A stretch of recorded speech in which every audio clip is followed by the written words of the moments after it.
ইরানের পরমাণু কর্মসূচি নিয়ে আবারও জমে উঠেছে খেলা। দেশটির উপর পরমাণু নিষেধাজ্ঞা পুনর্বহাল করতে এরই মধ্যে জাতিসংঘকে জানিয়ে দিয়েছে ইউরোপের ৩ দেশ। এ নিয়ে তাৎক্ষণিক ক্ষোভ জানিয়েছিল ইরানের ২ মিত্র। এবার মিত্রদের নিয়ে ফ্রান্স, জার্মানি ও ব্রিটেনের ওই পদক্ষেপের বিরুদ্ধে অ্যাকশন নিয়েছে ইরান।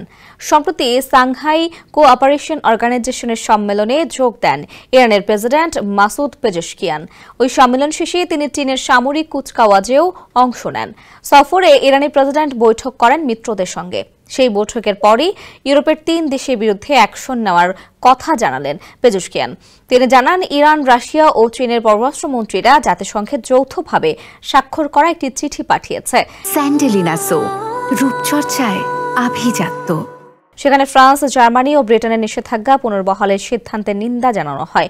চীন সফর শেষে তেহরানের মেহরাবাদ আন্তর্জাতিক বিমানবন্দরে নেমে এ কথা জানান পেজেশকিয়ান।